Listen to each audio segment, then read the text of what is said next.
Korea had more harsh words for the US on Wednesday, strongly condemning US-South Korean joint military exercises and criticizing President Donald Trump's weird and ego-driven social media posts just hours after Trump claimed the rogue nation's leader is starting to respect us. Washington and Pyongyang have traded heated rhetoric and dueling threats in recent months, and the latest verbal volley, published by the state-run Korean Central News Agency, was, in some ways, a predictable response to the joint US-South Korean military exercises from a North Korean regime which views such activities as practice for an eventual invasion.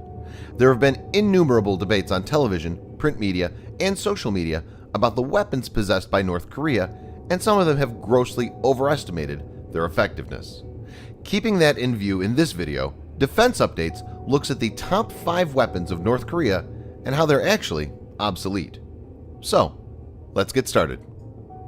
Number 5.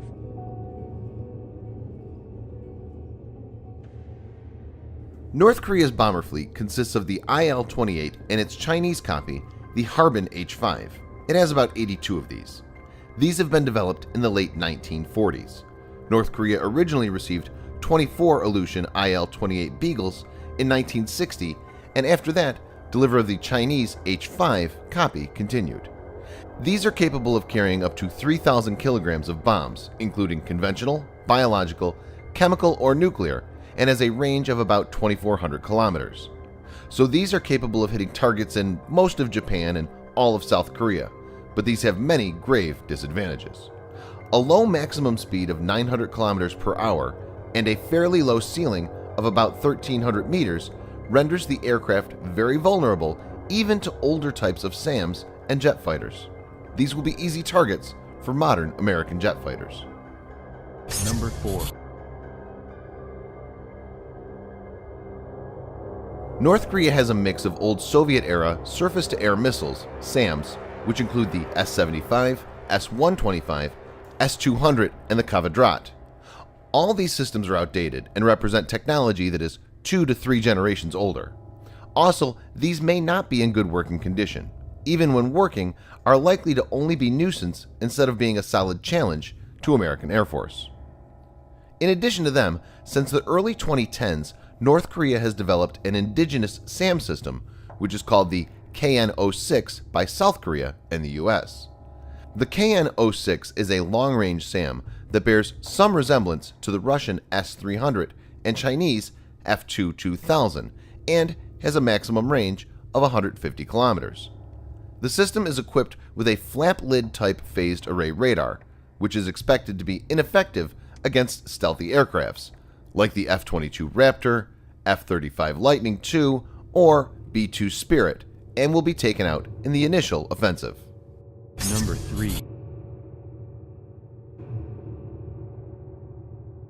The North Korean military is in possession of a fleet of about 70 submarines, comprised of approximately 20 Romeo-class submarines, 1,800 tons, 40 Sang-O-class submarines, 300 tons, and 10 Yono-class submarines, 130 tons. Though the quantity is impressive, the quality is not. All of these submarines use diesel-electric propulsion and were designed in the 50s or 60s. They don't have air-independent propulsion, AIP, to augment their underwater endurance and hence have to surface frequently, making them easy targets. Also, these can operate mainly within the 50-kilometer exclusion zone of North Korea, enabling easier detection as the search envelope is small. Number 2. Tanks play one of the most vital roles in any ground offensive or defensive maneuvers. The Pokpong-ho is a North Korean main battle tank developed in the 1990s. It is a locally designed and contains elements or incorporates technology found in the T-62, T-72, Type 88, and the Cheonma-ho MBTs. The Pokpong-ho-1, the initial variant, had the 150mm gun. However, later version Pokpong-ho-2 is armed with 125mm smoothbore gun, which fires armor-piercing rounds produced in North Korea. But this tank has many shortfalls.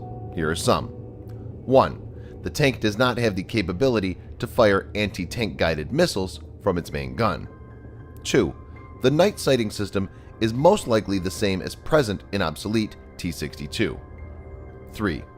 The chassis is basically a heavily modified version of T-62 and is mated with a relatively underpowered 1,000 horsepower engine. The max speed is around 55 kilometers per hour, which is considerably low compared to many tanks of modern era. 4. At 44.3 tons, it is significantly thinly protected than most modern main battle tanks, which weigh upward of 60 tons. And 5. Though the tank has some explosive reactive armor plates and composite armor plates here and there, these are afterthoughts and are likely to be way less effective than modern tanks. Number 1. Air supremacy is one of the most important factors in modern-day conflicts. North Korea has a fleet of different kinds of fighters, which even includes Chinese derivatives of very old fighters like the MiG-17 and MiG-19. The MiG-29 is the Korean People's Army's Air Force's most modern fighter, and it operates approximately 40 of these. Though the MiG-29 is a capable fighter, but North Korea has been isolated for long with very little access to spare parts and other maintenance infrastructure. Even for many developed countries, the actual availability of fighter fleet tends to be about 70% of total strength. The situation for North Korea is expected to be even worse. Also, we must have to note that fighter jets are platforms and their effectiveness depends largely on the weapons they carry. With little to no access to foreign air-to-air missiles because of sanction and no in-house designs, the MiG-29 is equipped with old weapons technology.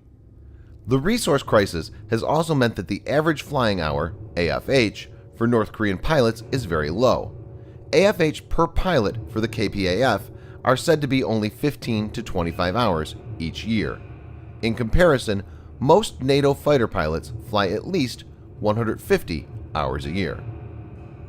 The very low AFH will ultimately result in lesser prowess in combat skills, and North Korean pilots will be found wanting when faced with a well-trained adversary like the US Air Force.